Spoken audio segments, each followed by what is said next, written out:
Donald Trump just got asked about the bond market and suggested that he would use the military on it. On a scale of stupid to dangerous, that answer is lie face down in an empty bathtub and contemplate things for a while. Listen to me, I'm going to talk to you about bond yields, and it's boring. Just saying the words probably put half of you asleep sounder than Donald Trump at a public cabinet meeting. But bear with me, please. Just like Eric when he learned how to finger paint, this is going to be difficult, but rewarding. The government funds things that it can't pay for with taxes by selling bonds. And you know how bonds work. You give them some money now, and in 30 years, they give you more back. But you gotta trust that they are gonna pay you back, or that the dollars that they do pay you back in have value. And usually, that's not a problem for the United States. But when you have a president that has bankrupted casinos, spent a stint as a steak salesman, and has more felony fraud convictions than he does functioning neurons, it gets a little dicey. So what happens when people stop trusting the US government's ability to pay them back?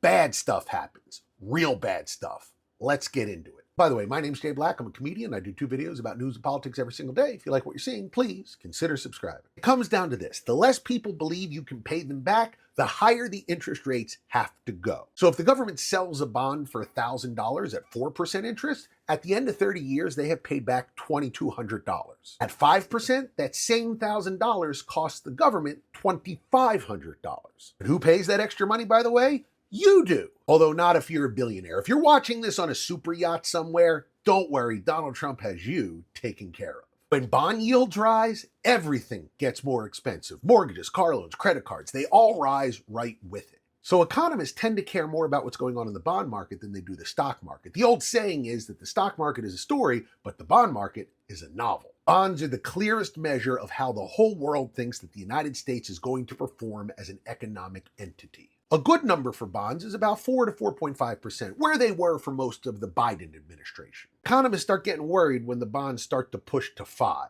And a really bad number? Well, like 5.3%. That's where it was right before the Great Recession. So here's the big question. Where are they now? Don't worry, Donald Trump has a plan. After his Treasury Secretary flopped in his bid to take these numbers down, a reporter asked Donald Trump what he was going to do to fix the problem. We have many types of intervention. That's one. The ultimate intervention is our military. And if we have to use that, we will. What does this even mean? Are we going to bomb the bond market? I mean, if we do, there's a good chance that the bond market's going to control the Strait of Hormuz when this is all done. His solution is the presidential equivalent of a 5-year-old Stephen Miller holding his breath because his parents wouldn't let him eat any more live salamanders. MAGA, you always wanted to have a businessman run the government, but maybe next time choose a good businessman.